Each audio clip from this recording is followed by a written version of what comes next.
On today's episode of the Football Fellowship podcast, it was the FA Cup semi-finals, and they both delivered very different results on all fronts. Man United almost bottled it against Coventry after going 3-0 up, but scraped through on pens, and Man City, as expected, were able to get the job done over Chelsea. We'll be looking at how Coventry almost produced one of the comebacks of the decade, and looking at why Chelsea always seem to give City a good game, and were they unlucky on this occasion. It wasn't just the FA Cup though this weekend, more Premier League action, and it was a huge relegation showdown between the bottom 6 teams. Have Brentford sent Luton packing with their 5-1 victory? Do Burnley have any chance of staying up after a massive 4-1 win over Sheffield United? And what on earth do we make of that crazy Everton-Forest game, the VAR controversies, and all of the social media happenings afterwards? We'll be discussing all of this and more. And as always, make sure you stick around for that half-time quiz. Some more rounds of Football Tenable as me and Mev go head-to-head in the Football Fellowship quiz. Welcome back. We're glad to have you with us. And yes, the first place to start is with the FA Cup, and it was Manchester United 3, Coventry City 3 after extra time. Man United went through on penalties, 4-2 it was. And before we get on to Coventry, let's start with Man United, and let's start with the positives for Man United. Because in this game, they went 3-0 up, and they looked very, very comfortable. They looked very good in this game, especially in that first half. And actually, this was despite the fact that they had some injury issues going into the game. They found out that Willie Caballero wasn't fit enough, so therefore Harry Maguire was the only fit centre-back going into this game, which could have been a bit of a worry. But Casemiro filled in at the back, and they took the lead, and they did really, really well initially, didn't they, Toby? Yeah, I think they were certainly the better side in that first half. They produced a number of decent chances, and even though Coventry, I think, were able to get forward pretty well, maybe a bit better than people were expecting, they did restrict them, I think, enough in that first half. Going into the half time at 2-0 up, seemed like the rest of the game was going to be fairly comfortable. You'd expect Man United, I think, to be able to see it out, despite those defensive issues that you say. But overall, yeah, they certainly looked the better team.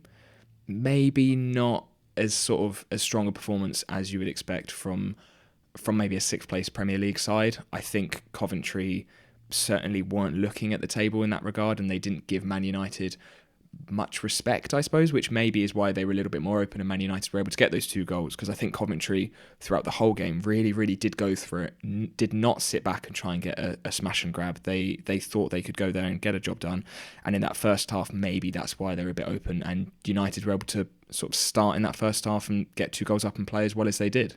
Yeah, especially the first goal for Man United, the goal from Scott McTominay, who's now Man United's 3rd highest goal scorer this season in all competitions with his 10th goal. Only Bruno Fernandes and I think it's Rasmus Højlund who have more than him on 13. So that means Scott McTominay this season for Man United scored more goals than Marcus Rashford, Anthony Martial, Garnacho, Eriksen, Mount, Anthony. And I think, for a player who hasn't got as many minutes as some of those other players, that's a fantastic, fantastic return. But I think Coventry City will be a bit disappointed in how they let McTominay just run free. I think it was fantastic play to get the ball from Harry Maguire, to play the ball out wide. It was very simple stuff, the fullback overlapping and McTominay just making the run into the 6-yard box. And I think Coventry will be disappointed how they conceded it. But I think for Man United, it's a well-worked goal for them as well. And I think the second one for Man United, I think the Harry Maguire goal from a corner, I think it's very poor defending from the set piece. Bruno Fernandes crosses the ball in from the corner, and Ellis Sims just loses him. He's caught ball watching a little bit, and you cannot do that against Harry Maguire, who's Man United's biggest threat from set pieces. We know how good he is in the year. We've seen it for England, we've seen it for Leicester. We know it is for the same for Man United. And I think to go 2-0 up at half time, I think Man United looked very, very comfortable. And they went on to make it 3 as well, didn't they? So the fact that Man United got 3-0 up by the 58th minute in this game, I thought, you know what? And I think even the commentator said it. I think, it was all done and dusted. It seemed like Man United were through. But as we said all season, and as we said with Coventry City, it is the FA Cup. There is still a little bit of magic, despite the fact that sometimes football doesn't always seem to be having that sprinkled of magic. But they got themselves back into it. And from there, what a game we witnessed, didn't we? Yeah, I think there was no doubt that we were going to see sort of United create the chances and score the goals. And also throughout the game, Coventry, they were getting forward pretty well at times. They they were really, really going at United. They saw that weakness and they went for it. And it was, I wouldn't say it was a matter of time before Coventry scored. I think that's a bit of an exaggeration on the first half, but it certainly felt like they were able to get some goals in this game. And when that first one went in from Ellis Sims, which was a really nice finish, might have come off his shin a little bit, but even then, really, really nice finish. Well worked play as well from Coventry to be able to get that ball into the position. And you could feel it. I think when that first goal went in, the atmosphere for one at Wembley from Coventry was absolutely superb. You would expect nothing less from such a good journey they've had in the competition this season to get to Wembley, and it just absolutely erupted on that first goal. Still 3-1 down, and you could feel the fans really thought, we can do this. And I think it was one of those sort of cliched moments in football when people say, how games can turn in terms of sort of pressure, with atmosphere, with confidence. And I think those last 20 minutes of this game, the fans played a huge part in that comeback.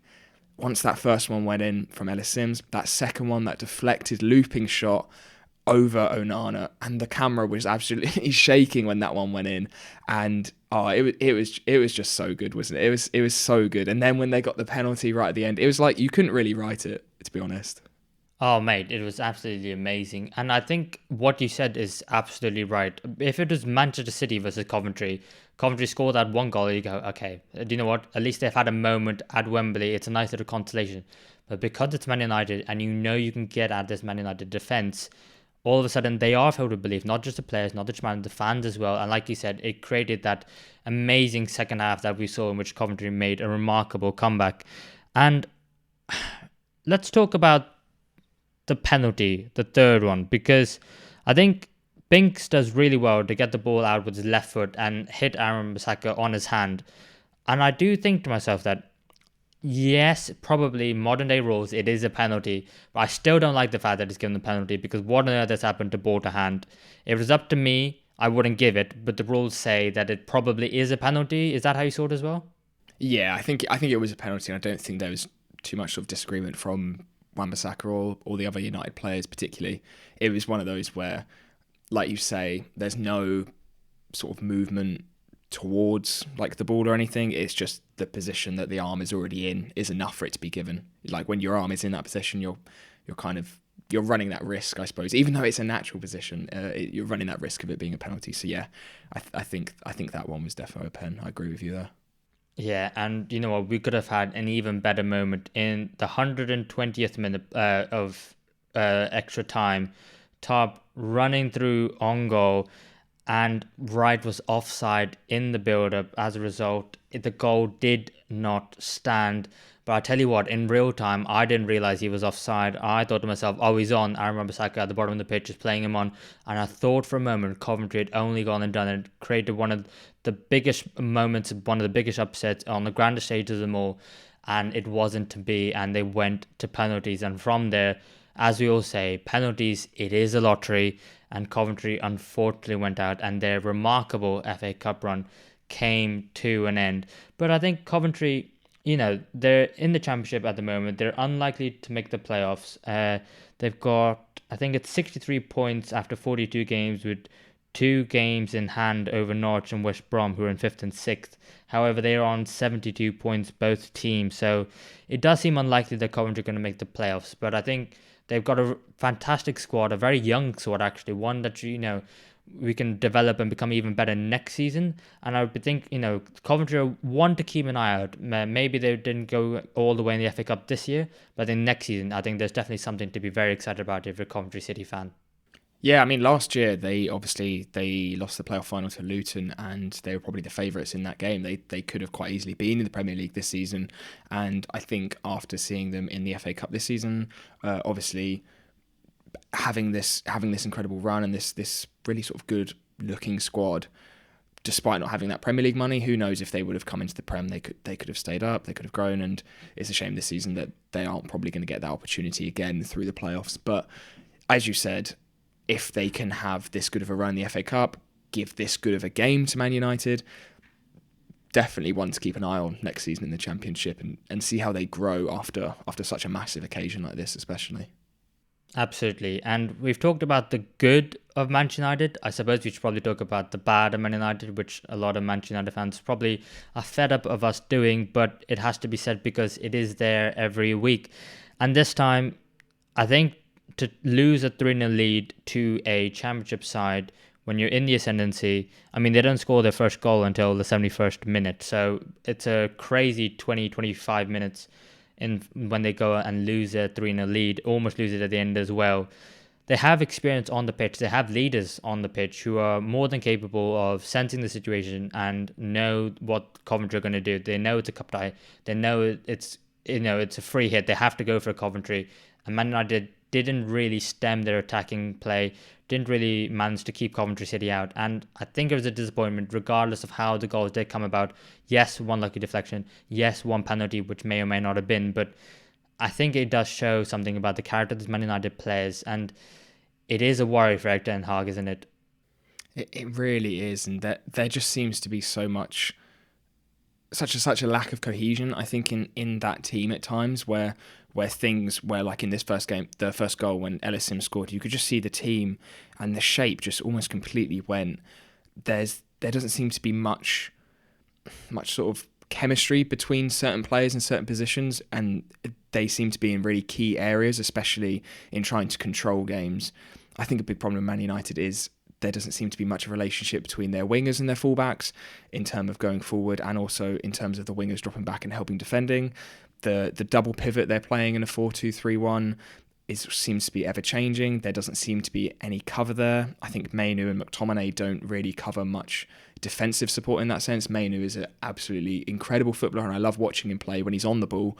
Off the ball, he just doesn't quite have that defensive experience. And McTominay is McTominay. He don't know whether he should be playing up front or in number 10 or as a defensive midfielder. So there just seems to be these weird sort of pockets of space all over the pitch for United that teams are finding it quite easy to exploit at the moment. And I'm not really sure what the fix of that is. We could go on about how they do need to improve their squad. They need to clearly improve their squad depth and their sort of squad management, given the number of injuries they've had in defence, especially this season, with Casemiro playing centre-back in this game, which I think just shows how far sort of stretched that squad has been. But it is getting to that point with these results after results after results where you have to look at the manager and the system that he's playing. I don't think Ten Hag is a bad manager. I really don't.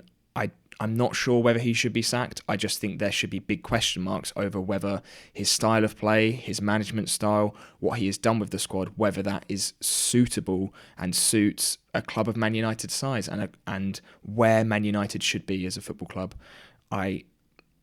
Which makes it a really difficult one, really, really difficult one of whether he should go or not, because can they get someone in better who could do a better job? Probably. I think they probably could. What are your thoughts on Ten Hag? I'd love to hear what you think, because it seems to be such a meme at the moment of Ten Hag, whether he sort of stays and goes without sort of much people really coming up with an answer. Yeah, Ten Hag in, out, or shake it all about. Who really knows? What I'd say is it's difficult to know for certain, and the thing is, no one knows for certain, because last season was either the level that this Man United squad is at, or it was an overperformance. This season is either the level that Man United are at, or it's an underperformance. And the only way that we know for certain what the level of this Man United squad is under Erik ten Hag is if they go on and have a third season. But the thing is, that third season could be a repeat of this season, and then you go, okay, no, it was the wrong decision to keep him in charge. But you won't know for sure unless you give him that third season. But then that also means giving the players another season. That also means giving him some more money to spend. And especially when Ineos have just come in, they've just taken over the footballing control of Manchester United. Do you really want, your first summer window to be with Erik ten Hag if you're not 100% sure he's your manager? I think the only saving grace is, I think it comes back to Arsenal and Arteta. I think a lot of people were saying, Arteta has to go, he's not good enough, and then he completely turns it around. Do I see that happening with Man United? I don't necessarily think so. Do I think that Erik ten Hag can transform this Man United side into a side that can challenge for Premier Leagues and Champions League? I don't think so. But could he take them into the top four? Yes, I think he's done it before. He can easily do it again. And I think that's the issue. But also the FA Cup. If they win it, and then you go, okay, he's won the FA Cup. He's got to give him extra time because he's got credit in the bank. 2 trophies in 2 years, Carabao Cup and FA Cup. Yeah, but it's the league position that determines what Man United do and how successful their team are. It's not just the cup competitions. It'd be great if they were great at cup competitions in the Champions League, but they weren't. They weren't it this year, and they got absolutely dumped out of it. They were woeful in it. So I am leaning towards he's not the right manager, but the thing is no one knows for certain. And that's what I think is most frustrating, because it is such a fine line, because I think Man United have been there with every single manager, every single type of manager. They've had, the best Premier League manager outside the top 6 in David Moyes. They then had gone for the experience at club level and international of Louis van Gaal, gone for the manager in the prime of Jose Mourinho, just about winning, gone for the young, unexperienced manager Ole Gunnar Solskjaer, and they've gone through every single type of manager. So what type of manager is left? And like you said, there is the novice one who pops out at you. So who really knows? I think for me, probably not. I don't think he's the right manager. And I think they should probably start afresh. But, who really knows? We should probably move on then to the other side of Manchester, which was Manchester City, as they beat Chelsea in the other FA Cup semi-final, as they beat them 1-0. And Chelsea, a side who haven't lost to Manchester City before this game this season. They drew 1-1 at Stamford Bridge. 4-4 at Stamford Bridge and 1-1 at the Etihad. But they go ahead and do lose on the day. But arguably, they're probably the better side. Yeah, it's another occasion where Chelsea have given City a really, really good game. And a lot of people, I think, are saying that maybe on sort of the way the game panned out in terms of play, that Chelsea could have potentially deserved to win this game.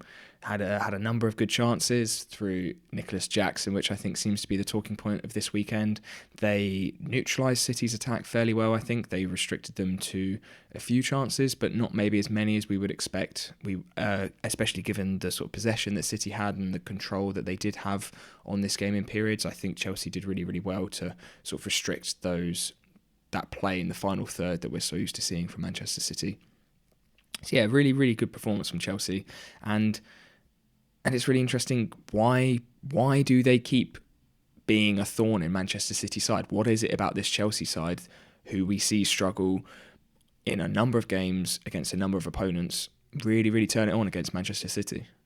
Yeah, it's really tough, mate. And the only thing I can think of is that they've got quality players who turn up on the big occasions, and they really want to step up and show that, yes, we've had a bad season, but we can compete against the very best. And I think that is something which is a bit of an issue, because they need to be turning up against the teams lower down the table as well, which they've dropped a lot of points. But when you think about the Chelsea team on paper, yes, there's a few key areas which aren't good enough. I don't think the goalkeeping department's good enough.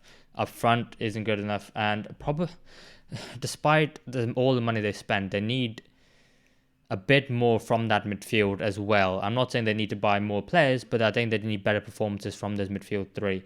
But I think one player which could have and probably should have, got Chelsea the lead in this game was Nicholas Jackson.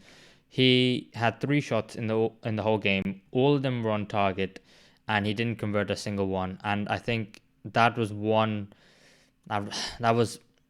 a performance which had everything, but at the same time didn't have that clinical cutting edge in the final third to put Chelsea 1-0 up. And I just thought, he is a 22-year-old young man who's come into the league for the very first time, and he's learning, and his all-round play is developing and becoming really good. However, his finishing, he needs to work on his finishing, because yes, at times he's finished really well. I think of especially the game against Spurs, which I think they beat them 4-1 at White Hart Lane.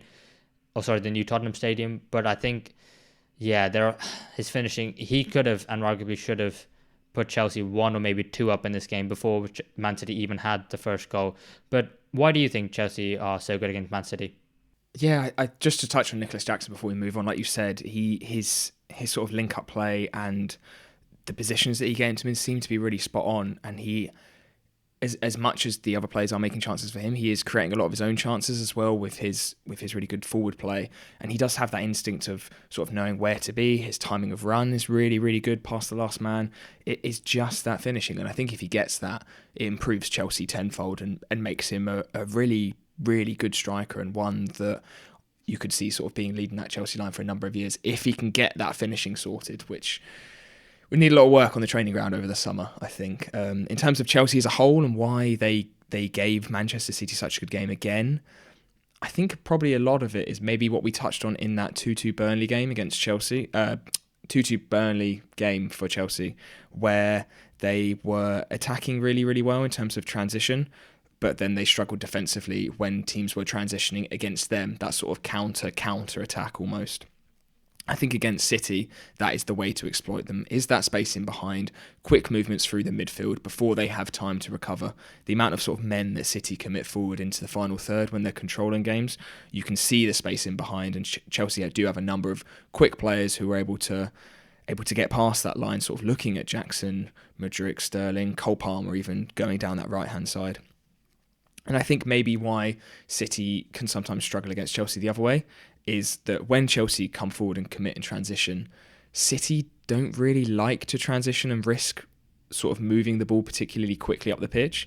You'll see if a team is attacking against City and they win back that ball, they'll sort of begin to move it up before stopping and then thinking, right, we don't want to have like a third counter-attack against us. So they almost stop the ball, move it back round and really try and control possession again high up the pitch. It's sort of that classic thing that we were talking about with Grealish, where maybe when they have a quick counter-attack, he's not dribbling and taking on loads of players. He's coming back in, recycling the ball and sort of waiting until the team is set to attack. And that threat against Chelsea, when you can attack them quickly, and we've seen them concede a number of goals because of that, that's sort of neutralised in terms of how City play. So I think it's just that matchup in terms of style of play, why Chelsea always seem to sort of be stepping up compared to against the lower teams, which is a strange thing that Chelsea need to go and fix, that they're playing well in the big games, but it's against the lower teams where they need to sort themselves out. It doesn't happen very often, that. Yeah, but the thing is, they're almost doing the hard bit well and the easy bit hard. So all they got to do is beat the teams lower down the division, like break a team down with a bit of creativity and just make sure you're resolute at the back. Make sure that when they counter-attack you snuff out the danger and you make sure they don't score. And that's the easy part. It's the hard part coming against it, like the Manchester City, Arsenal, Liverpool, giving them games and being able to do it against the very best. They're able to do that, which gives me confidence that the City side can go on and achieve something in the future. I think this season is a bit of a write-off and a bit of a learning curve under Pochettino. I think they do have an outside chance for Europe, which I don't know if Chelsea fans probably want Conference League football. I would say that probably Europe, no matter what, is a good thing for Chelsea, especially with their squad, getting in a bit of revenue from playing in Europe and making sure that, with that big squad, you're able to utilize a lot of these players. Maybe try a few players out. I think not a lot of people thought that Malo Gusto was going to turn out to be such a good an option as he has been if it wasn't for the fact that Reece James got injured. In an ideal world, Reece James would be fit and you'd have maybe in Europe anyway, so Malo Gusto could play in Europe and then you can find out for yourself with both players fit and then rotate. But I think Chelsea going forward, there are positives despite the fact that it does feel like one step forward, one step back. I wouldn't even necessarily say it's two steps forward at times. But I think there's a really good chance for them ending the season really, really well. But I think Bernardo Silva, I just want to touch on a little bit because of the fact that he missed the penalty in midweek against Real Madrid, had it saved by Andre Lunin in the Champions League, and obviously he went down the middle. He got a lot of stick for that particular penalty, and funnily enough, Casemiro went right down the middle as well of Man United against Coventry. He also missed. But I think he is a player who, has been world class for Man City for a while now, and he's been doing it in lots of different positions in central midfield, in an attacking midfield position on the right, and he's been such a clutch player for Man City and this Pep Guardiola side. And yes, he came under a lot of stick for his missed penalty, but that was one moment. But he really shone in the game against Chelsea in the FA Cup, and he obviously got the winning goal in the end as well. And I think he was in the right place at the right time, and I'm glad to see, because I think Bernardo Silva is at times, considering how good he is still underrated. And for someone to bounce back in the game and magnitude of the game that was the semi-finals of the FA Cup, I think was fantastic to see. Yeah, he is one of those players who just makes Manchester City tick. You never really see him lose the ball. It feels like it just sticks to him. Incredible passer, incredible dribbler, plays anywhere for Manchester City, which is a huge thing to have, given how many competitions they do tend to be in, and never somebody who seems to miss a number of games through injury. So reliable for them and has been throughout the years, and it's going to be one that Manchester United are going to have to somehow clamp down. I mean, if they're conceding 3 goals to Coventry, no disrespect to them and how well they played in that last half an hour, against Manchester City in this final with the likes of De Bruyne, Foden, Bernardo Silva, Haaland probably is going to be back, if not Julian Alvarez, which either one is not going to be fun for Manchester United if they still by then have no fit centre-backs besides Harry Maguire. It's going to be a massive task for them, and one that I think Ten Hag is almost going to have to try and set up from now. I think they're not going to be able to get into the Champions League. Yes, they could get into Europa League. It could still sort of be a mission, but I think all of his time and resources have now got to go into this FA Cup final if he sort of wants to try and secure that position as head coach for Manchester United next season. I'm not sure what they can do besides just sit back and try and counter. No idea, but it's going to be super tough. It's going to be super tough for them. Yeah, it absolutely is. I think, the FA Cup could make or break whether he stays as manager. And I think it's very easy, like, now to say, oh, do you know what, it's easy, Man City are going to win.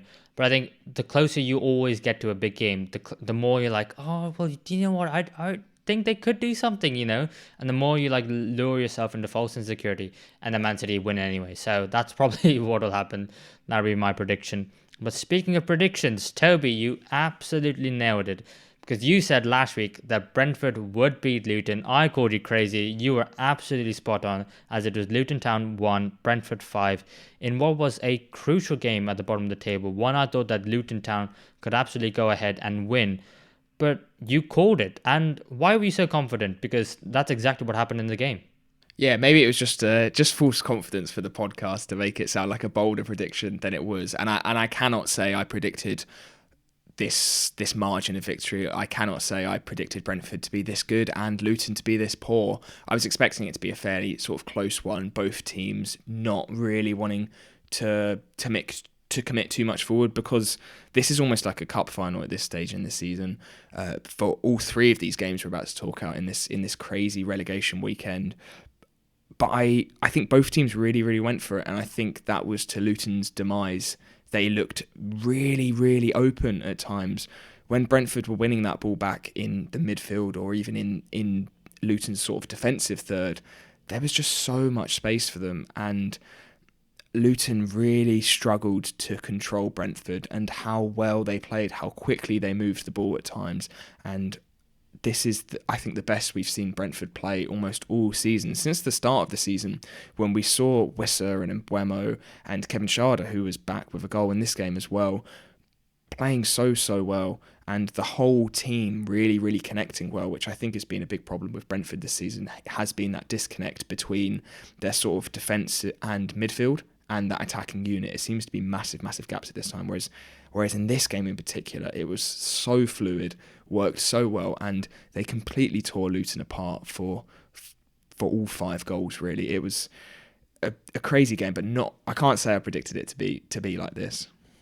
Yeah, and I tell you what, I don't think anyone could have predicted it to be like this margin of the scoreline, because I think even Luton and Rob Edwards made a mistake, because I think even they thought to themselves, right, this is a game now. After getting drubbed by Man City last week, it was a free hit, that game. If you get anything out of the game, it's a win. But these games now against Brentford and the ones following are the ones which really matter. And I think even they, as a team, realised, and I think they may be overcommitted, and I do agree with you on that, because the positions that Alfie Doughty and Issa Kabore as the wing-backs were taking for Luton was so high up, and I think it was the fact that it was both of them at the same time, not having one of them back. And I think Lewis Potter, who is a very good player, still very young, coming through, learning his trade, I think if he had been more clinical, Brentford could have scored even more, and that is even before Wissa scored the very first goal. I think Kabore was so high up, it exposed Burke as well, and I think you saw at times Sambi Lokonga, who was playing right centre midfield or right defensive midfield,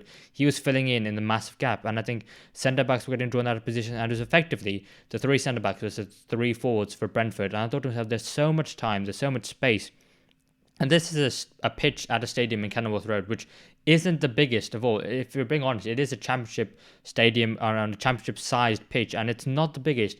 But the fact that Brentford were able to expose it that badly and make it look like there was so much space, I think they probably got overworked by the occasion, and they probably were too overexposed in this game, and it showed in the scoreline. Because when I said that these games were must-win and Luton should be going at it, what I thought would happen was I thought they'd be composed. I thought they'd be trying to stay in the game for as long as possible, like they have.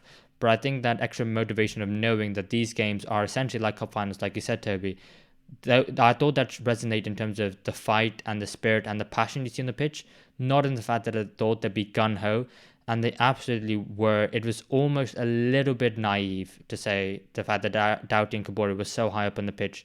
And the fact that even in-game, especially in that first half, no one realised, whether it was the players or it was the management, to say, do you know what, either it's one of the wing-backs have to stay back when we're going in attack, or maybe both, just to see out a periodic game. I thought it was a little bit naive, and I think Brentford took absolute no prisoners, and they dominated Luton Town. Especially when you're coming up against a side like Brentford, as you said, where they also have very expansive fullbacks. Looking at Sergio Reguilon, who I think, for me, was a standout player in this game again. I think he was absolutely superb. 2 interceptions, 3 tackles, 5 clearances, an assist with an expected assist total of 0.32, and he probably should have had his clean sheet to boot, and it would have been a really complete performance from someone who we saw sort of play as a natural left back at Tottenham, moved into a left wing back. He can play anywhere up that left side and has done really, really well for Brentford, and there's probably a good chance that they might try and sign him on a permanent. He is fitting really, really well, and that rotation that he might have with Rico Henry when he comes back from his injury it will be fantastic for Brentford's squad. Yeah, just sort of you've as poorly as Brentford have been playing, Luton should have expected that on their day Brentford can be a really, really good attacking side and a really clinical one at that. And in this game, they took their chances so well. And I think when that third goal scored by Ethan Pinnock from the corner, Luton just completely fell flat, completely fell apart, and the biggest takeaway for me was that Lewis Potter fourth goal at the back stick where he headed it in, and the defence just completely stood still. I can't remember who exactly was sort of meant to be marking him and should have just done anything to move the ball away. Just stood there, easiest header he could have had at the back stick.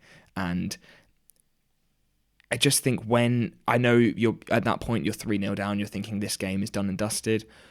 But at this stage of the season, you can't let your head drop like that, given how much impact they may have on morale and sort of the next games going forward. Their next 4 games, Luton, their last 4 games, Luton, they've got Wolves away, West Ham away, Everton at home, Fulham at home. None of those are easy games on paper, and they really should have tried to keep things together as they can to keep this loss down, because 5-1 is a massive dampener now for the rest of the season, and I'm not sure how many more points they'll pick up following this. What do you think in terms of these last 4 games for Luton? How many points can they pick up, and can they stay up? I think Luton can stay up, and I said last week I think they will. And I don't think my opinion on that has changed much, especially because we'll come on to them later, but Nottingham Forest also lost. So it kind of it's been tit for tat. So nothing's really changed in that situation. I think the manner of the victory, though, means that Luton can be a bit more demoralised than Nottingham Forest. But I do think they just have to brush it off. And I think they will have to learn from this game. They'll have to learn very, very fast, because Wolves away next week is a game in which they can win, again, just like Brentford at home, but they need to be playing a lot more differently. And I do agree about the fourth goal for the third goal for Keane Lewis Potter for Brentford, where it was Issa Kabore who switched off at the back post. Even if you think you're down and out and you're going to lose the game, you absolutely cannot switch off, because of the fact that goal difference could be absolutely crucial, and to lose 5-1 is going to be such a hammer blow. And I think I even saw Rob Edwards put his hand up towards the fans at the end, kind of maybe gesturing that he was apologising. And I think, Luton will have to go out and play a different way against Wolves, just because how they played against Brentford was so naive. Yes, they have to go for it, and they have to go for the 3 points, but they have to do it by having a solid foundation first, and then by hoping to stay in the game, and in the second half going forward, and making sure that you don't lose it in the first half, because in essence, they essentially did that, especially with the Wies's second goal coming in the 45th minute, right before half-time.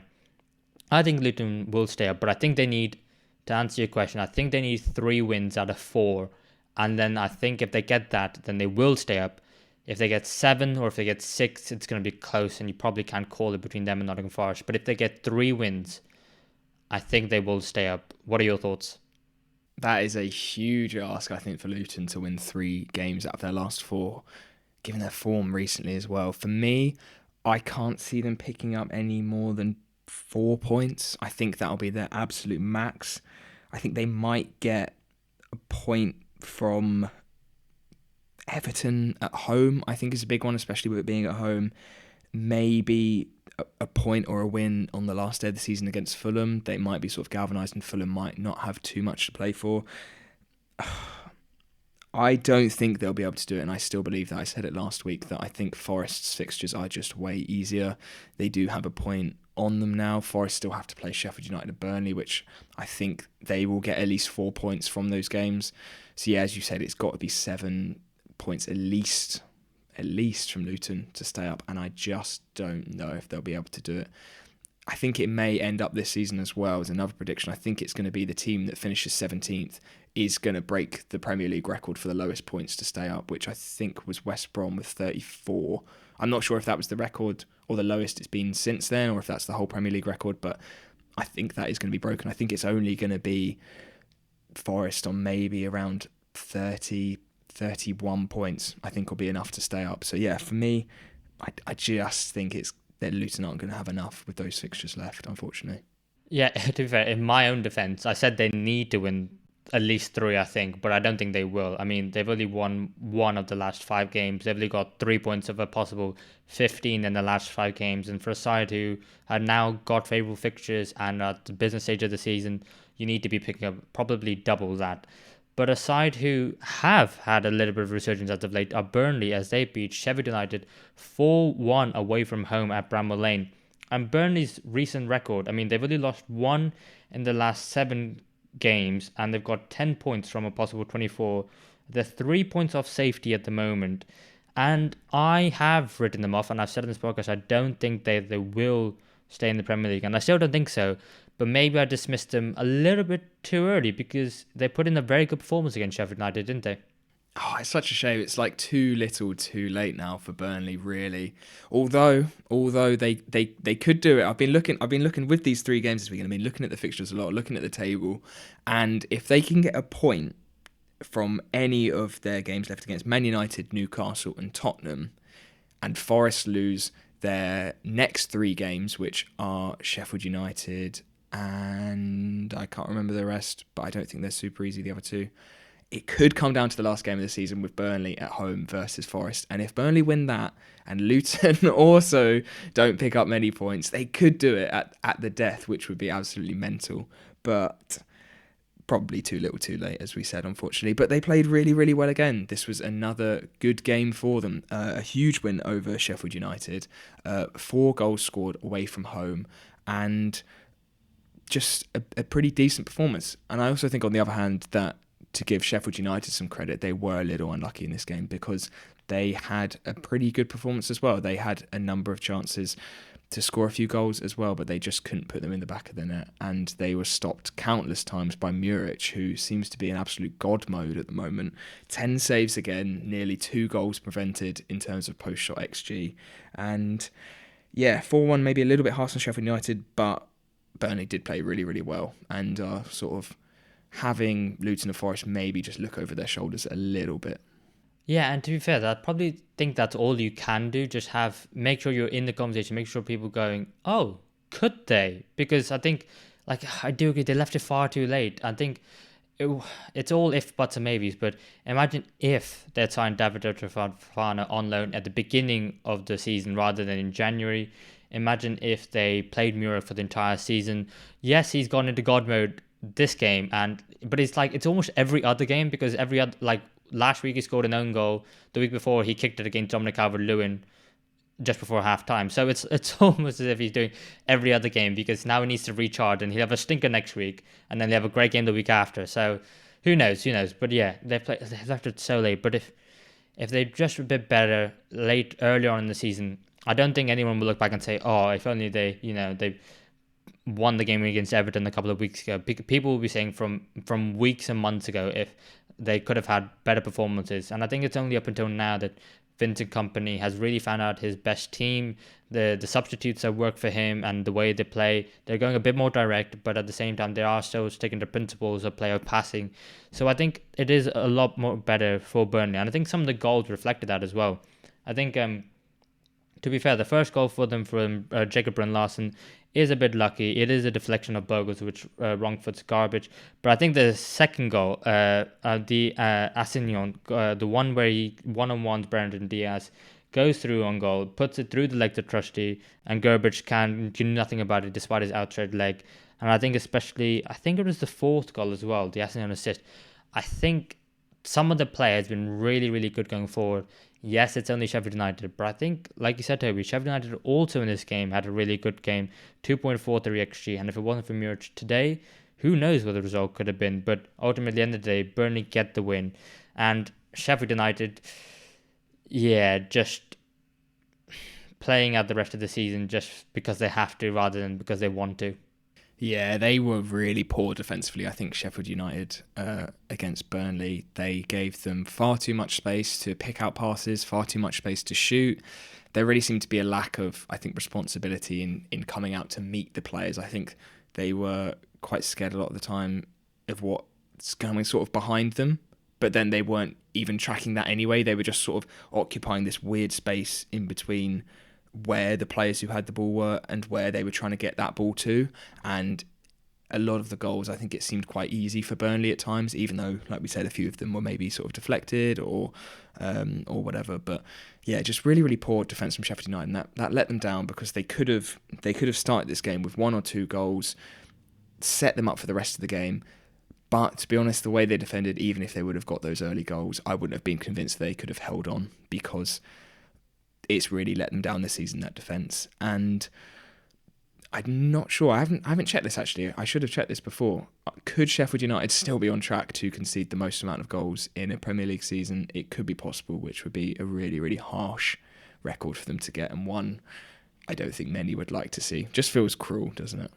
Yeah, do you know what? I don't know either the answer to that. I think they are definitely still on record to achieve it. I mean, I don't know if you can call it an achievement. I suppose in a way it's an achievement. But yeah, I mean, it's harsh and you don't want to be the side to get it. But if they were to get it and break the record for the most goals conceded, I think they would deserve it because, like you said, the defending has been absolutely woeful at times. And I think it's probably a lesson to any newly promoted side. You've got to learn from what sides previous to you have done. And I think, first and foremost, just have a solid goalkeeper. The amount of goalkeepers they've tried this season, Sheffield United, I think Gerbic is probably the third goalkeeper they've tried, but all three of them have been awful. And I think they haven't scored enough goals, but I think they've also had issues in the centre-back positions. I mean, to be fair, they had the horrific injury to Chris Basham, who just kept him out for the majority of the season.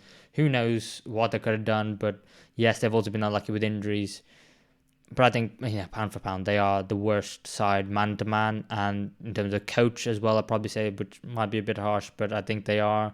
And for me, I would like to see them come back with a bit of a better squad, a bit more of a squad, a bit more experience and a bit more quality, and probably a more exciting manager than Chris Wilder. I don't think he's probably going to get the job based on what he's done so far. But I just think, it's time for Sheffield United to go back down. But Burnley, I think I think they've, in the last few weeks, definitely turned it around. And if they were to go down, which they look like they are going to, they've got to be favoured to come straight back up there, don't they? Because the average age of their playing squad is very, very young. Yeah, you think they're definitely going to be in and around that conversation. But even saying that, it's going to be a tough season. I think the Championship next season, we're going to see one of most likely sort of Luton, Forest or Everton go down with them. And also one team out of Leicester, Ipswich, Leeds and Southampton aren't going to go up to the Prem as well. So it's probably going to be a battle you'd expect sort of between those teams and also the other teams who are in that playoff sort of contention at the moment. West Brom, I think, is still up there. They're also probably going to be mixing around in there. So you would think Burnley would be up there. but I think there is some real quality in the Championship this season, and they can't go down and expect it to be as easy as it was when they won the league, obviously, when they went up before this season. Yeah, absolutely. And everyone's going to be looking at them as the scalp that they need to take, being the club newly relegated from the Premier League. But then we've got to move on then to the final relegation 6-pointer this weekend, which was Everton 2, Nottingham Forest 0, and all the talking points seem to be off the pitch. Let's keep it on the pitch for now. It was a very boring game of football, I thought, I'll be completely honest. I think there wasn't too much action end to end, but it was two fantastic strikes from Idrissa Gana Gueye and Dwight McNeil. Yeah, we say keep it on the pitch for now, but as you said, there's not too much to talk about. Lovely, lovely strikes, especially from Dwight McNeil, who has been good this season. Maybe not as good as I was hoping for. I really, really liked watching him when he was Burnley, and I thought he was incredibly underrated in that Sean Dyche system for Burnley, and easily their most creative player at times. I just haven't been too convinced by him at Everton. I think in moments he looks really, really good. It's just at times he can seem to go quiet in games, maybe not step up as much as we would be hoping. But in terms of the strike in this, that is about as sweet as you can get, about as accurate as you can get into the bottom corner, and sort of sealed off that win for Everton. Gaze as well was a really, really nice strike, and someone you wouldn't expect really to be on the score sheet in any game. So yeah, besides that, not really too much else to say. So shall we move on to those penalty conversations now? I think we're going to have to. We can't delay it. Yeah, we should probably get into them. And if you don't know what we're talking about, go check out Nottingham Forest's Twitter account, or X account, I should say, because they put out a very strong statement after the game, and it's caused quite a bit of reaction on social media and in the mainstream media. And yeah, I think if you haven't seen it, go check out the statement for yourself. I think the bit about the statement which people are questioning is the last sentence where it says Nottingham Forest Football Club will consider its options now. Because what are their options? Yes, they've today, as we're recording on the Monday, they've asked for the PGMOL, the refereeing body, to release the audio from the VAR for those 3 penalty decisions, which we're about to talk about.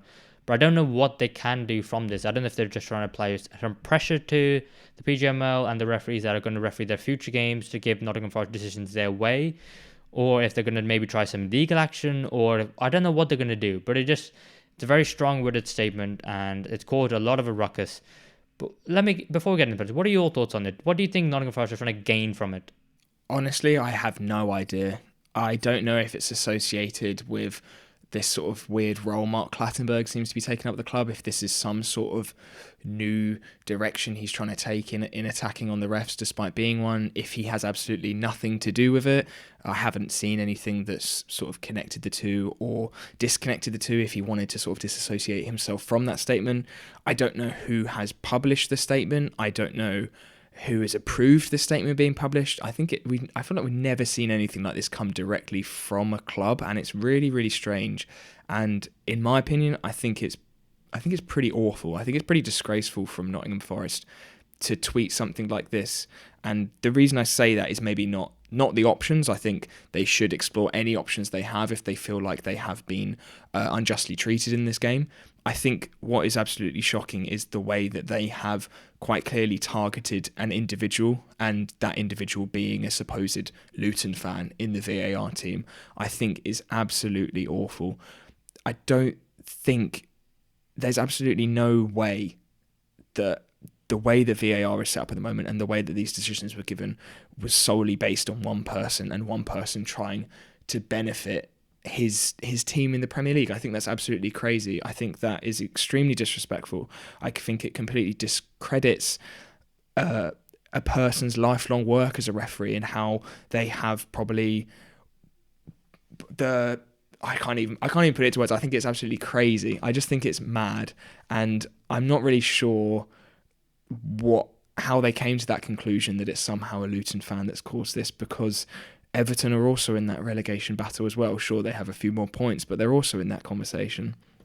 And I just can't believe it was posted. I genuinely thought it was like a meme at first. It was that crazy, and I just think the way they worded the statement and tried to pin it on like one person is shocking. And I think that the Premier League should probably be looking at that statement and having like seriously strong words with Forest that and other clubs that can't happen again. I think it's really, really poor. Yeah, it's so tough because on one hand, I can understand Nottingham Forest's point of view because of the fact that you've had so many decisions go against you that you're like, just keep everything as neutral as possible. And the fact that they did actually go to the PGMOL before the game said, look, this referee who's in charge of VAR is a Luton fan. Please can you not have him referee the game in any capacity? And the fact that Premier League ignored it, and then to have the decisions, it just felt like if it's a lose-lose for the refereeing association, because if they remove the referee, then it gives grounds to every other team to go, hang on, we don't want him to referee. We don't, like Liverpool fans could just be, we don't want Paul Tierney, even though he doesn't support any rival club, but just because he's had a stinker against us in seams in every game so far this season. So then it opens that kind of worms. But what they did was they kept the referee and said, no, we trust this referee. And then they have as bad as the decisions that we're about to come on to now, and then say, right, but then all three decisions, at least one of them should have been overturned and none of them were overturned. Then it does open this kind of worms to a conspiracy, which obviously isn't happening, but I think more to the point which it just highlights the incompetency of the whole system. Then it does raise questions. So I think it's a lose-lose as soon as Nottingham Forest made that statement before the game. But I think that's probably what they're hoping for if they didn't win the game, for a situation like this to arise, because now they can say, we told you before the game, now look what's happened. I think they've been smart, and I think what they're doing is they're trying to apply pressure, and whether they're trying to change things. I don't think change is necessarily going to happen this season because it's 4 to 6 games, depending for most teams, to the end of the season, so not massive changes going to occur. But I do think they have been clever with it, and I do think they're applying pressure to the right points and getting people talking about it to the point where now they're like, well, something maybe should be done. Whereas I don't think anything can be done except for the fact that we have to accept that the refereeing is abysmal in terms of on the pitch and VAR, because I do think refereeing has been slightly worse this season than it has been, but there will be an overcorrection next season and refereeing will be better eventually, but it just means that someone will have to be the brunt of it, and it could be Nottingham Forest as a result of this. And we've talked about it long enough, and I want to get back to the football because this is not why we have the podcast, because screw talking about VAR and officiating because it takes far too long. But Ashley Young was at the centre of all three decisions. Good old Ashley Young. And let's talk about the first one. His challenge on Giovanni Reina coming from the behind. For me, it wasn't a pen. How did you see it? Yeah, exactly the same. I think for me, that first one is definitely not a pen. There's not enough contact, or the way the contact came in for Reina to go down. I think it was he felt the contact and went down. Definitely not a pen. Really, no, I agree with you on that one.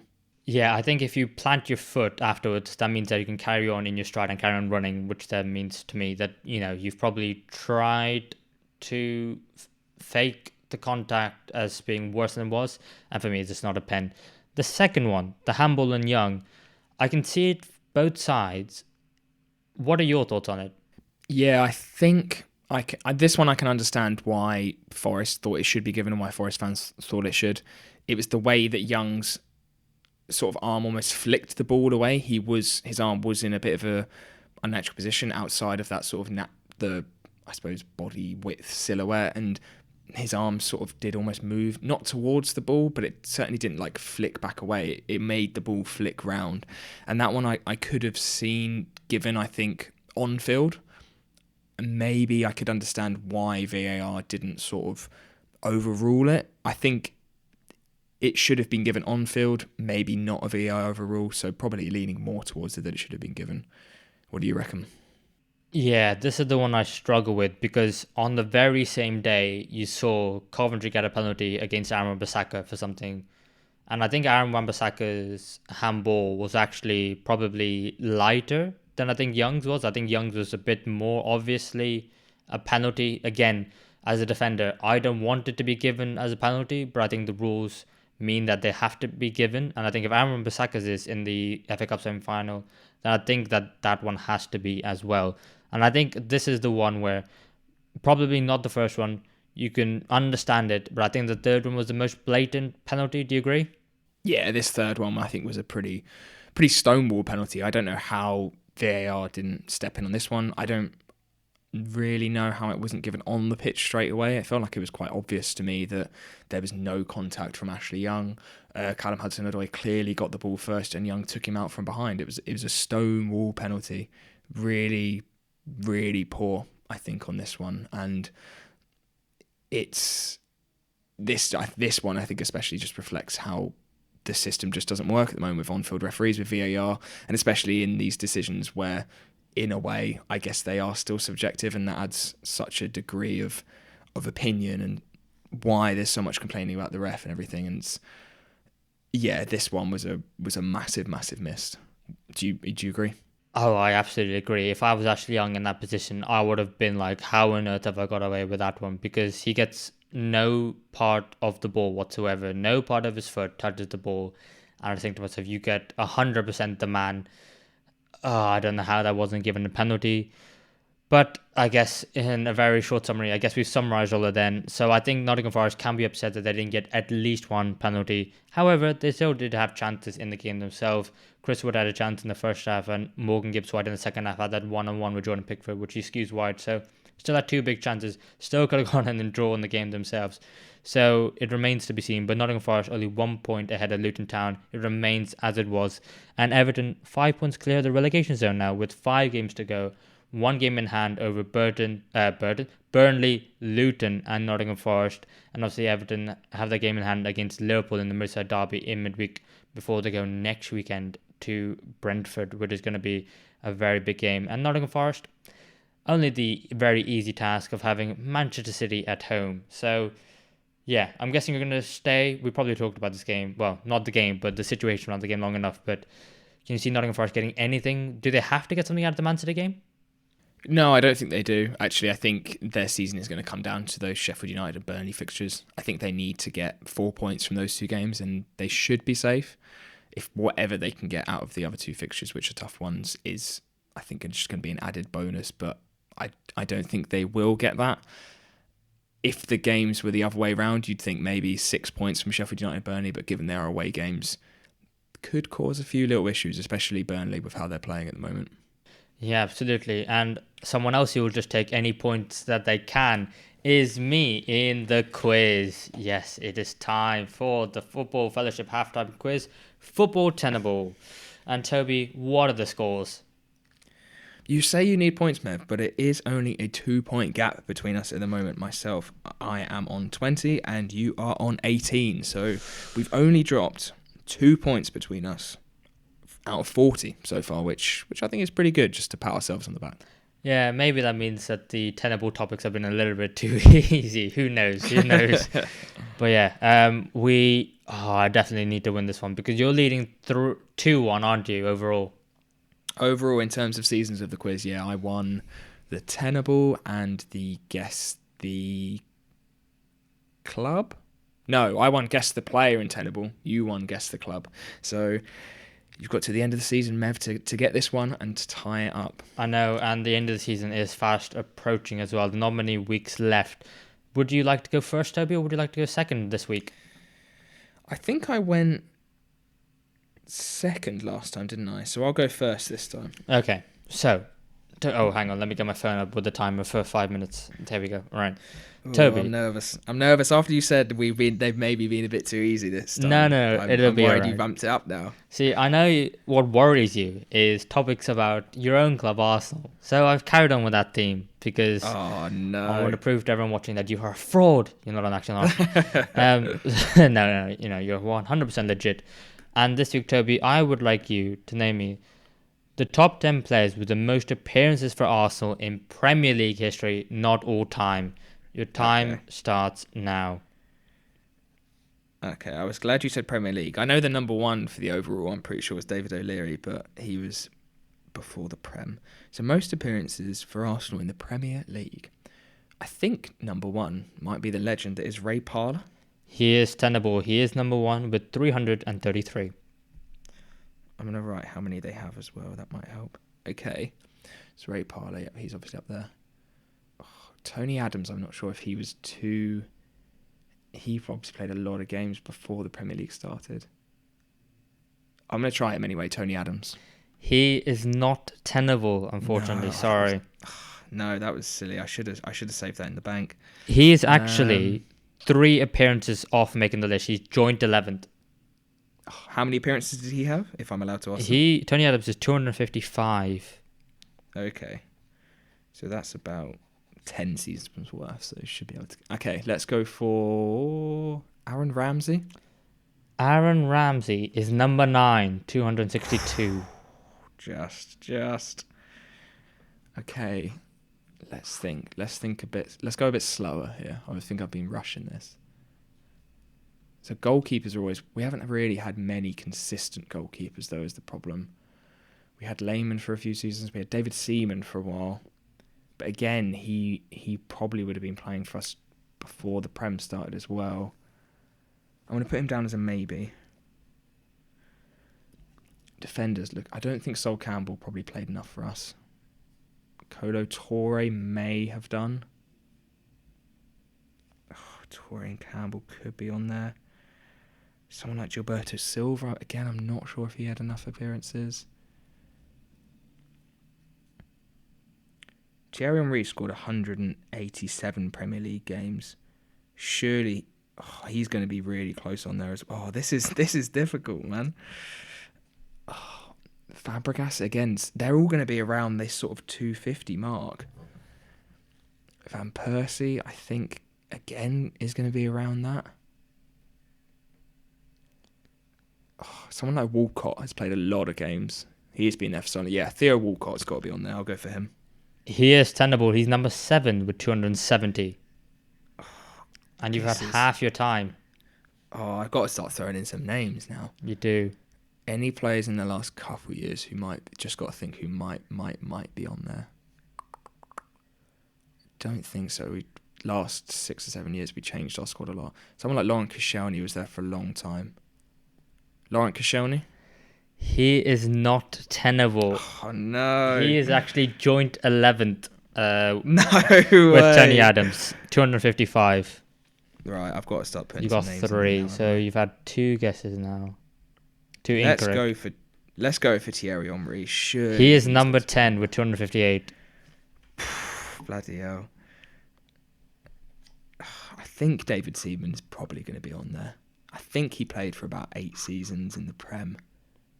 Possibly more. Let's go for David Seaman. He is tenable. He's number 2, Toby, 325. Why was I doubting that so 1992 to 2003. Yeah. Okay. I'm feeling like Cesc Fabregas as well, just because he started so young and he played so many games at some point. I'm going to go for Fabregas as a guess. He is not tenable. He's on 212. No. Damn. Right, so I'm on my last life now. I've only got 5. 1 minute, 10 seconds left. And let me just tell you, maybe try Arsenal players in the media. In the media? Oh, well, there's one who could certainly be on. Oh, there's a couple now, yeah. I was thinking of Martin Keown, but I'm not sure. No, he would have been about the right. I'm going to go for Martin Keown. He is tenable. He's number 4 with 310. Nice. So maybe Wrighty's on there as well. Yeah, let's go for Ian Wright. He is not tenable. Oh, no. No, he's not tenable. Sorry, Toby. What I wanted to go for was Lee Dixon. Yeah. I probably should have thought of that. He was there for many, many years. So, you got Ray Parlour. You got David Seaman. Number 3 with 315 with Dennis Bergkamp. Bergkamp, wow, he played that many. That's great. Yeah, I probably should have got that. That's 315. Cool. 4 was Keown. 5 was Lee Dixon with 305. Mm-hmm. And number 6 was Patrick Vieira with 279. Wow, I never would have said Vieira. 7 was Walcott. 8 was the tough one, which I didn't think you'd get, which was same appearances as Theo Walcott, 270. Nigel Winterburn.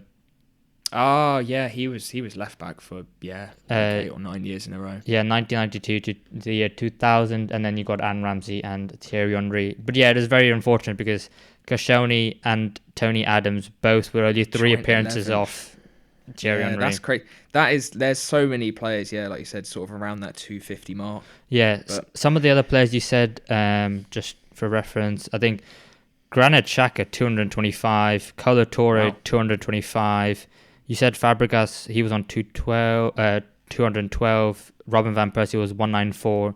Ian Wright was 191. It's all around that 200 mark is sort of the number, isn't it? But that's 6 points. I'm so happy with that because I could have easily lost all my lives pretty early with some of the names I was writing down. So I'll take a 6 to put me on 26 points. Yeah, and I think that's probably a bit more of where the 10 level should be rather than us getting 10s every week, a bit harder. To be fair, if you had unlimited time, then who knows, you could have probably done a lot better, I think.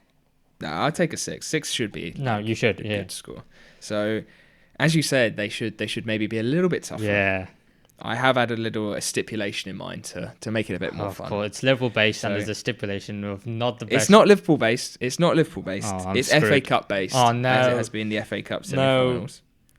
What I would like for you to do, Mev, is to name the last 10 FA Cup finalists outside of Manchester. So no United, no City. Your 5 minutes starts now. Finalists. Yes, finalists. Okay, so this season is going to be Man United versus Man City, and last year was Man United, Man City. The year before that, it was, so I'm going to say Liverpool. Yep, that is tenable. And I'm going to say Chelsea. And that's it. 21-22 season complete. 21, 2 finalists. 22. So that's Liv and Chelsea. Oh, God, okay. 2021 season. Who won it? I don't know. But I know Arsenal have got to be there. So I'm going to say Arsenal. Arsenal are correct. They were finalists most recently in 2019-20 when they beat Chelsea. 1920. So I'm missing... So Arsenal, but they were facing Chelsea. Okay. I'm missing 2021.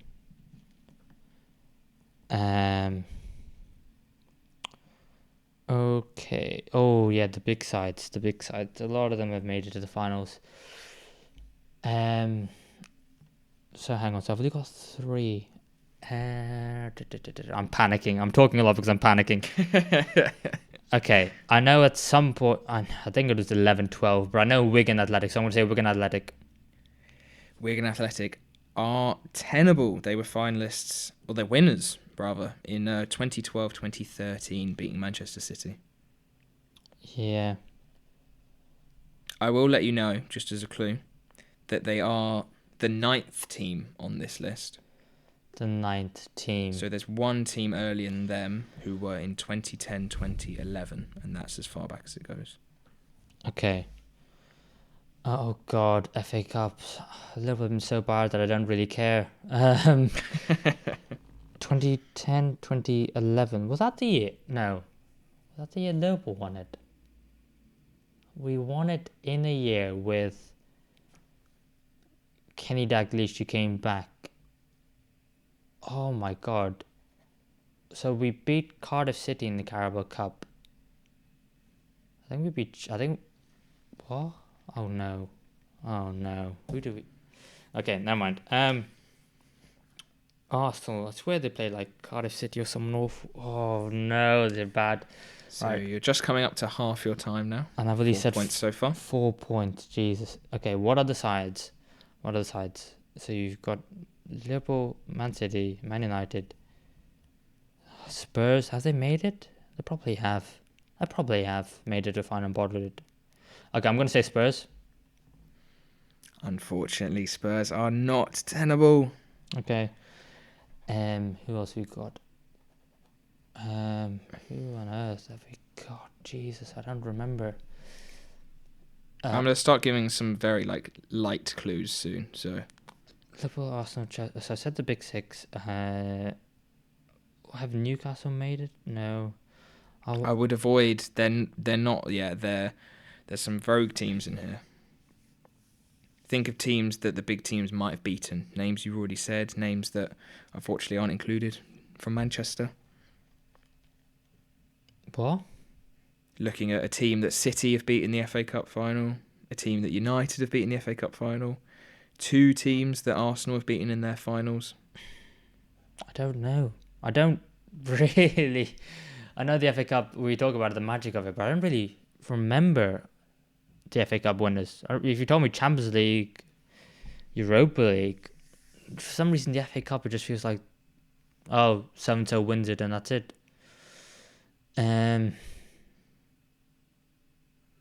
God, I don't even know where to start. A minute left now.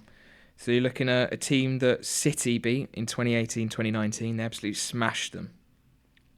I think it was 6-0.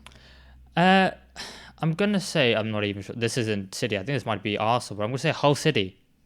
Hull City is tenable. It was Arsenal in 2013-14, winning in extra time after going 2-0 down. I'm going to say, I don't think so, but I'm going to say Cardiff City.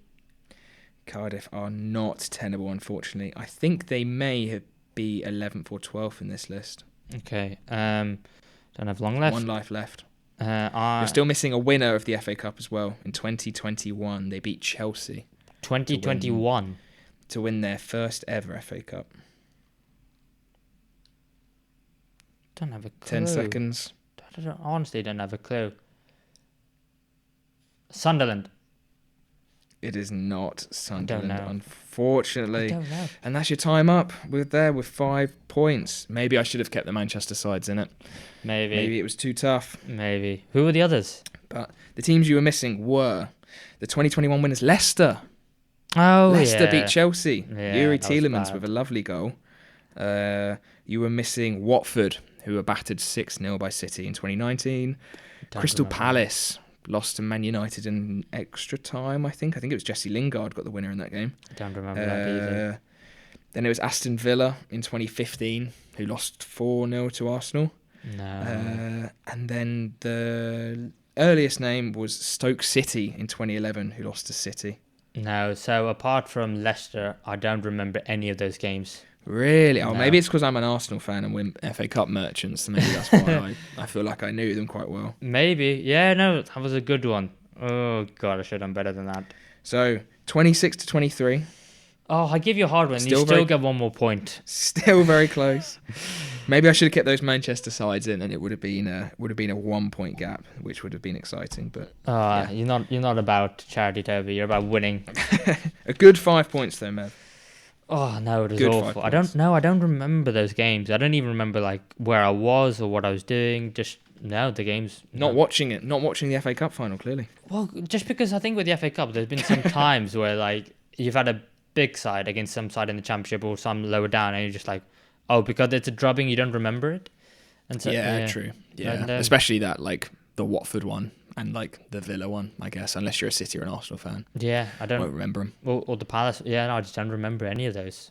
If I'm being completely honest.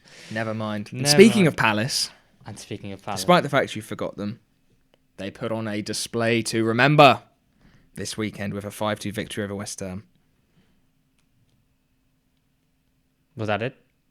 That was it. That was yeah, it. I didn't want to steal your normal starts of the games, but No, I saw the transition there and I wanted to take it. No, I was still wallowing in my own misery of my own incompetence.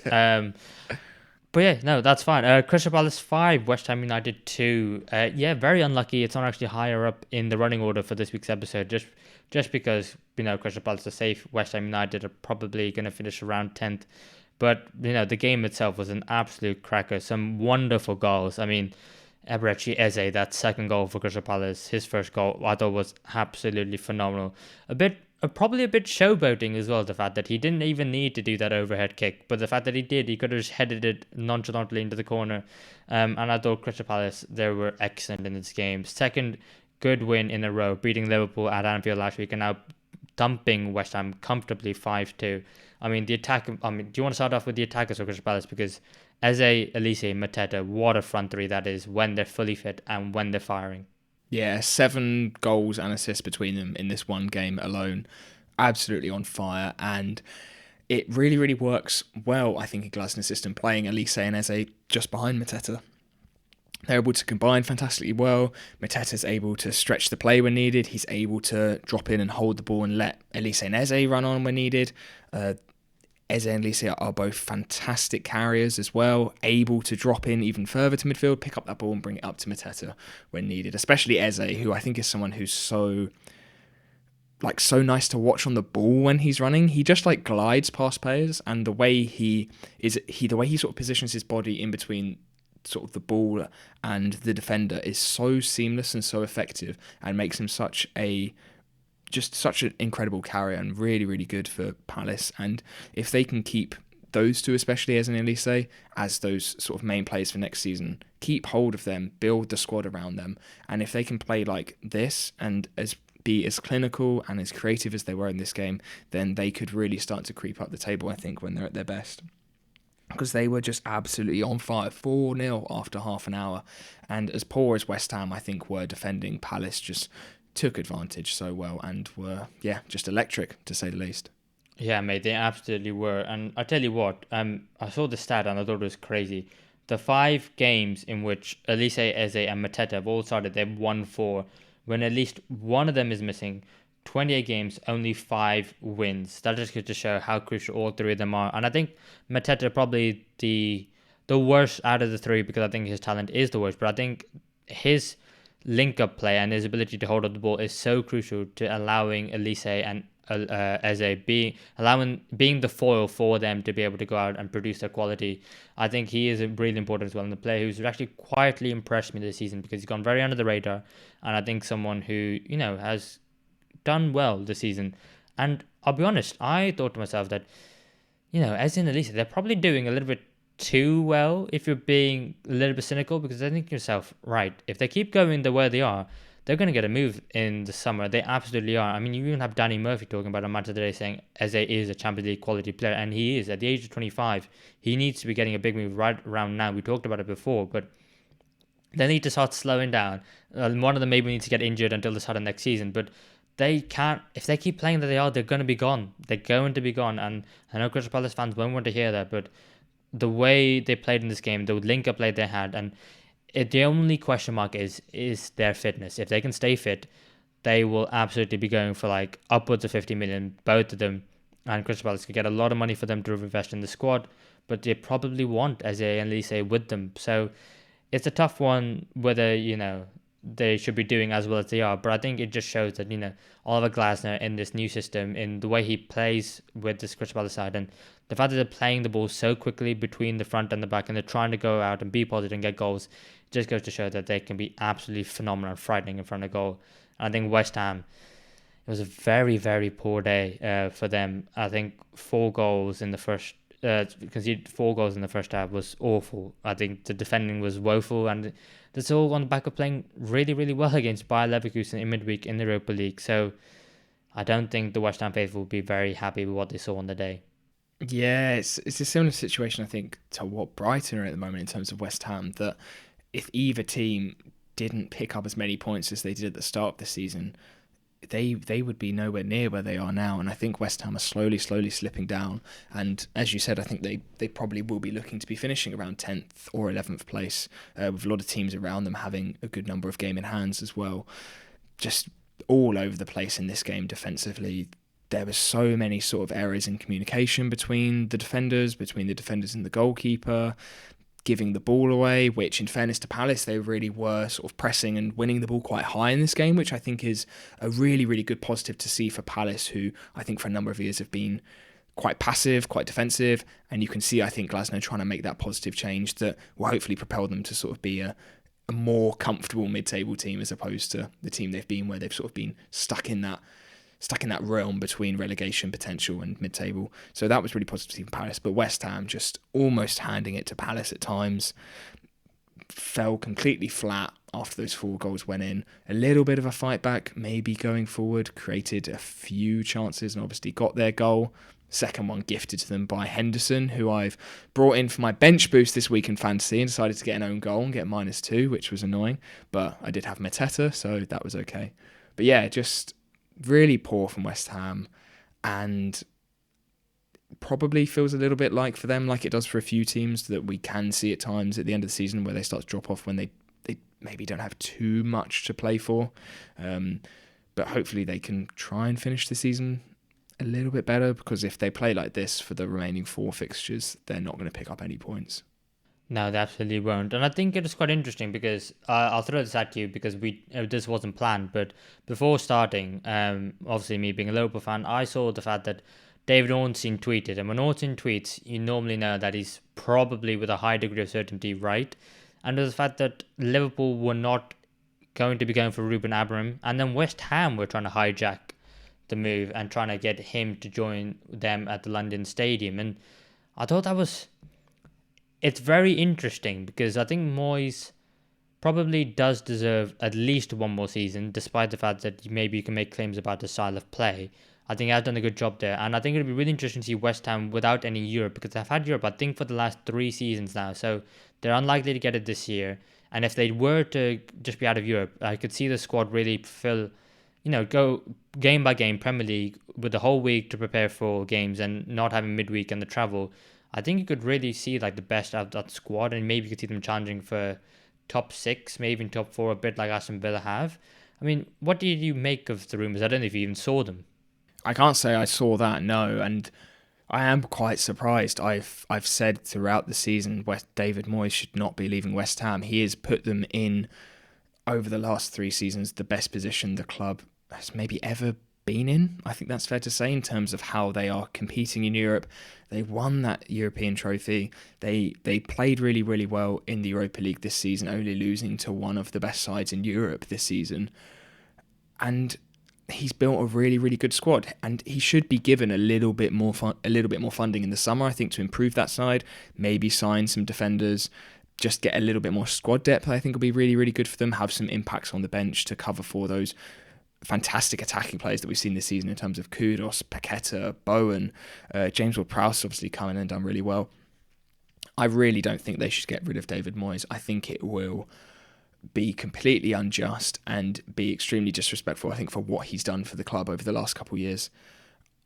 As good as Almiron might be as a manager, I think that's maybe them trying to think, oh, here's a really good manager who is not going to be going to one of the top clubs. Maybe we can try and get him before any others do. I just think they need to stick with Moyes. And as you said, see how they can do next season, most likely without European football. And they will be in and around, I think, that 6th, 7th, 8th place position again, which for West Ham, I think is a fantastic goal and one that they really should be aiming for and will be aiming for, I think, if Moyes sticks around. I'll try and pretend like you didn't just call Liverpool not one of the top sides there. As we move on to... I was saying that because he's not going to Liverpool... Oh, okay. Because he's not going to Liverpool, he might not be going to one of the top sides. Yeah. I see. I know that underhanded shade. I know what it's all about. Don't you try and start some beef, mate. No. That's not me at all, is it? As we move on to Fulham 1, Liverpool 3, and the side that Ruben Amorim deciding apparently he doesn't want to take up the job of, or Liverpool deciding they don't want him. I don't know. Basically, Liverpool are falling apart, but at least they're back to winning games of football after crashing out against Atalanta despite the 1-0 win in midweek. And this game, I think it was back to normal business resumes, I think, for Liverpool, and I think similar for Arsenal, as we're going to come on to them later. And I think, they were the better side on the day. They definitely deserved the win, but there were a couple of cagey moments, especially with Alex Iwobi down the right-hand side in the first half. He put in 3 crosses in the first half, and none of them were successful. I think he did have a really good game, but his final product just wasn't there. And I think if he did have a bit of final product, maybe he wouldn't be at Fulham, maybe he would have stayed at Arsenal, but I think they could have really created something, but it turns out they didn't. He didn't, and nothing materialized for him on the day. And Liverpool absolutely took advantage. First with Trent Alexander-Arnold, and then later on with the goals in the second and third half. What did you make of Liverpool's performance on the day, Toby? Yeah, I think it was good. I don't think it was great again. I think it wasn't entirely convincing.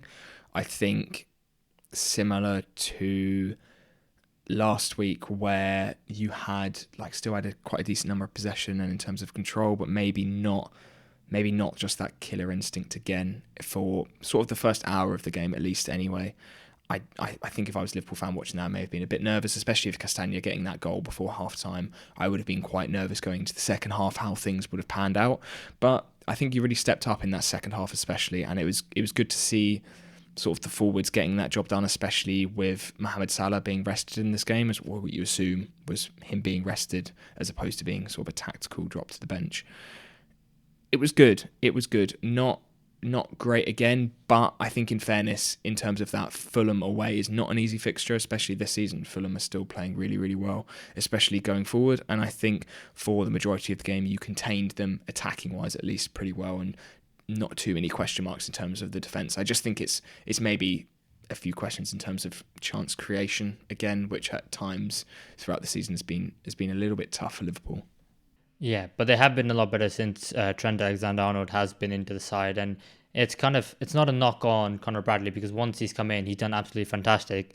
But I think he is just a very good fullback, whereas Trent Alexander-Arnold is world class, and I think you've seen that ever since he come in. I mean, the diagonals he's putting to Luis Diaz, who's playing on the right hand side in place of Mohamed Salah, I think like they were on a sixpence every time. It looked so dangerous, and I thought to myself, oh, there's a real threat there. And with Trent Alexander, I mean, this free kick was just absolutely phenomenal. The second time he's done it against Fulham this season alone. So I think there are some positive signs. And, I've been earmarking this run now of Fulham, Everton, West Ham as a very tough run. Based on the result that West Ham had against Crystal Palace, it might not be so, but they've already passed one test. They've got the Merseyside derby in midweek, which is going to be massive for Liverpool and for Everton as well, considering they need to get points in the relegation battle. But I think, it's a good start in what's going to be a difficult week for Liverpool. And similar to Arsenal, who just needed to get back to winning ways after disappointing midweek knockout against Bayern Munich in the Champions League, as they went away to Wolverhampton Wanderers as they beat them 2-0 away from home. What was Arsenal's performance like? Because I thought it was a very solid performance. Like I said, for Liverpool, back to business as it was. And just, a 2-0 solid away win. I think that's pretty much sums it up. Do you agree? Yeah, I think these games were really similar, actually, in terms of Arsenal and Liverpool's performance. Pretty solid defensively, controlled the game well in terms of possession, but didn't create too many sort of obvious goal-scoring opportunities, despite dominating sort of the ball around the opposition's 18-yard box and trying hard to penetrate, but just a few sort of half chances, I guess, as highlights besides the goals when they came. Another clean sheet for Arsenal, though, which is great. David Raya is looking like he's going to be getting the Golden Glove. I think Arsenal on 15 clean sheets for the season. Raya on 13 now, I believe. I think he's 4 ahead of Pickford and others in second place, so almost guaranteed that he is going to be getting that, which is maybe a nice little caveat for when we don't win the Prem, so we've got a little trophy to celebrate. But yeah, not really too much to say for this game. Like you said, Trent with a lovely goal against Fulham, Trossard with a pretty nice one against Wolves as well. Yeah, absolutely. I think Trossard's finish was, absolutely sublime, to be fair. I mean, maybe a little bit outside the foot, maybe a little bit of a toe poke, but I thought, the way it was curling away into that corner, I just thought, that was an amazing finish. And I think Trossard is a really good player who's stepped up in the last few weeks, getting some goals, getting some assists, especially since Martinelli's been a bit out of the side, not in the best of form. Jesus in front of goal as well hasn't been the best, but I thought the man of the match for Arsenal was definitely, in my opinion, Declan Rice. The way he started off in that number 6 position, then he came off the bench. Thomas Partey came off the bench. Rice moved further forward in the left side position. I thought Rice was absolutely everywhere. And I think in a game like this where Wolves, despite all their injuries and the fact they were playing quite a young side, especially if you look at the bench, I think there were 5 teenagers on the bench. I thought they still gave a really good fight, and you needed everyone to be on their best game because, only to get 2-0 more than you probably would have expected a little bit more. But I think Wolves were very resilient in the game, and I think Gary Neal has really marshaled Wolves to be a very fantastic side. And despite the fact they're not really playing for anything this late stage on, they're still fighting for everything. They're still giving their best. And I think, Arsenal had to be on the best. And I think Rice epitomised that. Yeah, in terms of the opposition in Wolves, again, same as that Liverpool game in Fulham. Both Wolves and Fulham will probably be trying to creep into a top half finish this season. They've got some decent games between them. Fulham looking at Palace, Brentford and Luton. Wolves have got Luton, Palace, and I can't even read my own handwriting. Burnley, I think maybe. So they both could be picking up potentially 9 points in those 3 games, get them into that top half, and maybe try and overtake sort of the likes of West Ham, who seem to be dropping off a little bit. But unfortunately for both Liverpool and Arsenal, it's just waiting for City now, getting the business done, as you said, picking up the points. But unfortunately, it's not in our hands. We still need City to drop those points, and we've both got our fingers crossed that it's going to happen. Whether it will, not too sure, not too confident, but we can hope.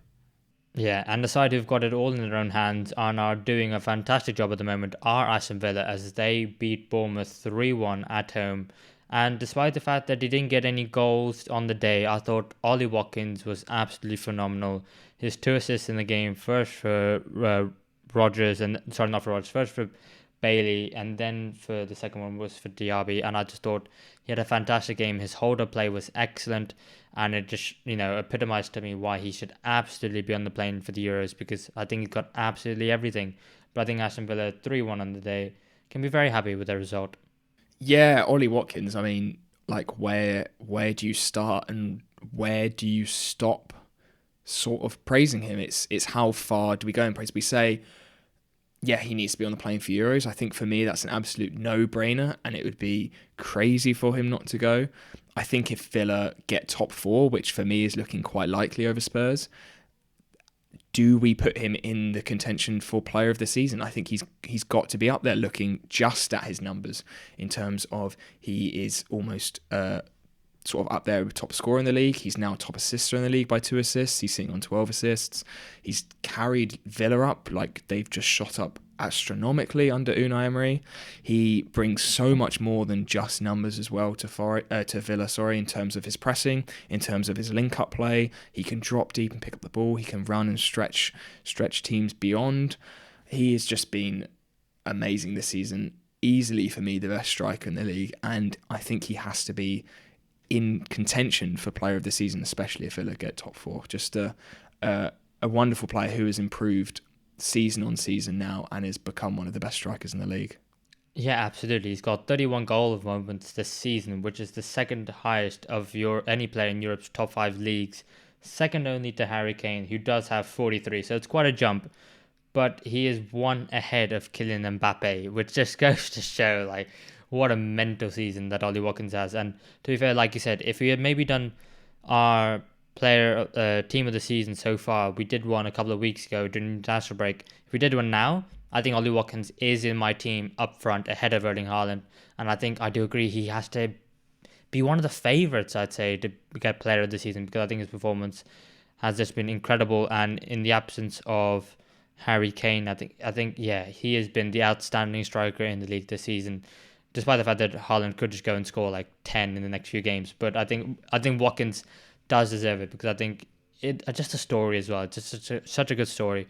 Start from non-league to work his way up, to get his way all the way to Aston Villa, and now Champions League chasing Aston Villa, who I do agree probably will get the top 4 based on the fact that they're 6 points ahead of Spurs, having still played 2 games more. But I think get the points on the table. You'd rather that than beat Spurs and having to chase.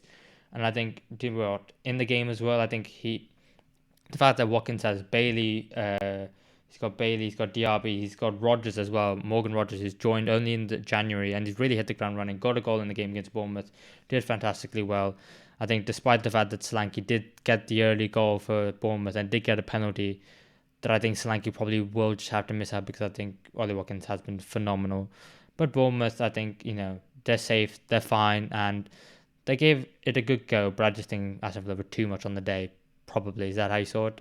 Yeah, I think Bournemouth played really well, though, especially in that first sort of half an hour. They could have had a couple goals, really. They looked really, really positive, and it's just more signs, I think, of Bournemouth growing as a team. And I think there will be some pretty decent investment into the squad this season. I think there's definitely a project growing there. I think it'd be silly not to invest in it now rather than waiting to maybe see how things go and then going for January. I think this summer really put some money into the squad and try and get them to grow, because next season I think they could be in contention for sort of a maybe scrape into a top half finish. They can be looking at that sort of 9th, 10th place. I think they will certainly be having their eyes on, and then from there on just keep pressing on season.